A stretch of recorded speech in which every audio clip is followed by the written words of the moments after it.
अस्सलाम वालेकुम एवरीवन, कैसे हैं आप? आई होप आप ठीक होंगे इंशाल्लाह। स्पेशल दानेदार सूजी का हलवा बनाने का बिल्कुल नया तरीका है। तो चलिए फिर बनाते हैं सूजी का हलवा।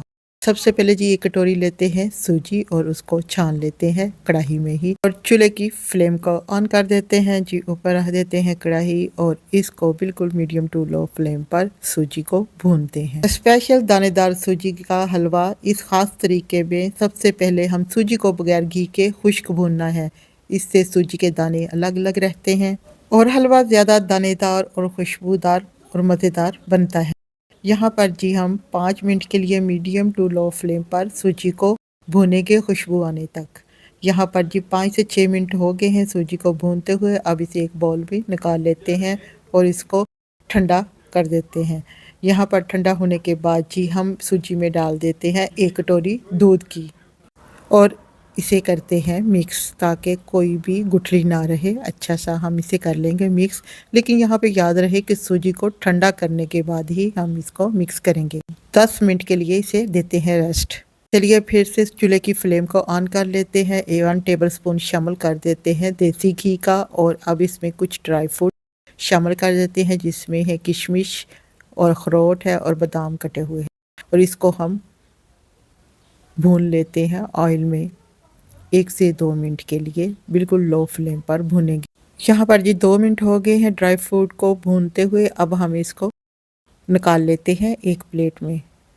इस तरीके से अगर ड्राई फ्रूट को हलवे में डालेंगे तो बहुत अच्छा टेस्ट आएगा।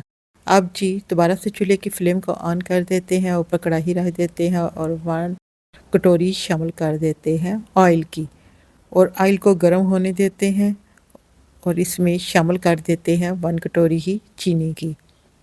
इसको ऑयल में मेल्ट होने देते हैं।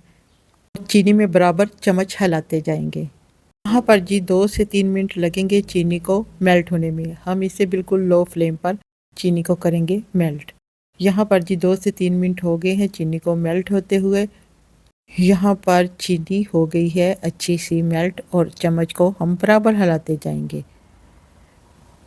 और चूल्हे की फ्लेम को बिल्कुल लो करेंगे ताकि चीनी ज़्यादा जले ना। यहाँ पर जो पानी डालें बहुत ही एहतियात से डालें। पहले मैंने सबसे पहले 1 कटोरी पानी की ऐड की है, अब दूसरी कटोरी भी इसमें पानी की ऐड कर देते हैं। एकदम से पानी ना डालें बल्कि आराम आराम से इसमें पानी ऐड करें।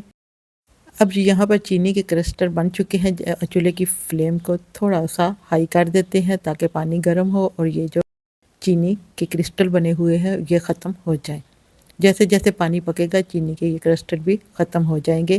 अब इसमें शामिल कर देते हैं 3 से 4 इलायची और मिक्स करते हैं। माशाल्लाह से बहुत ही ज़बरदस्त यहाँ पे चीनी हो गई है मेल्ट।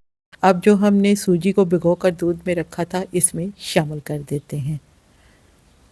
इसे मैंने 10 मिनट के लिए भिगोकर रखा था। तो अब इसे पकाते हैं। पानी को ड्राई होने तक हम इसको पकाएंगे और चम्मच को बराबर हिलाते जाएंगे ताकि हलवा हमारा अच्छा सा बन के रेडी हो, नीचे कढ़ाई के साथ ना चिपके। लुक एट दिस जी, चेक करें माशाल्लाह से माशाल्लाह बहुत ही ज़बरदस्त यहाँ पर हलवा बन के हो रहा है रेडी। अब जो ड्राई फ्रूट है उनको इसमें ऐड कर देते हैं और चूल्हे की फ्लेम को मीडियम ही रखेंगे, और अब इसको भून लेते हैं हलवे को ऑयल सेपरेट होने तक। अभी हम मज़ीद इसे 4 से 5 मिनट के लिए भूनेंगे। लुक एट दिस जी, चेक करें माशाल्लाह ज़बरदस्त यहाँ पर दानेदार हलवा बन के हो गया है रेडी। 5 मिनट हो गए हैं हलवे को भूनते हुए। यकीन मानिए ये हलवा इतना मज़ेदार बनता है कि सब उंगलियां चाटते रह जाएंगे। जी तो फ्रेंड्स, आज की मेरी आपको रेसिपी कैसी लगी? अगर अच्छी लगे तो वीडियो को लाइक करें, शेयर करें और चैनल को सब्सक्राइब करना मत भूलिए। यहाँ पर जी हमारा दानेदार सूजी का हलवा बन के हो गया है रेडी। अब हम इसे एक बाउल में निकाल लेते हैं। आप भी ईद पर या दावत पर कुछ नया बनाना चाहते हैं तो ये हलवे की रेसिपी ज़रूर ट्राई करें। इससे सूजी के दाने अलग अलग रहते हैं, हलवा ज़्यादा दानेदार और खुशबूदार और मज़ेदार और क्रीमी बनता है। अब जी हम इसे एक बाउल में निकाल लेते हैं। लुक एट दिस, चेक करें माशाल्लाह से माशाल्लाह बहुत ही ज़बरदस्त दानेदार हलवा बन के हो गया है रेडी। मिलते हैं नेक्स्ट वीडियो में, तब तक के लिए इजाज़त दें। खुश रहें, खुशियाँ बांटें। Thanks for watching video.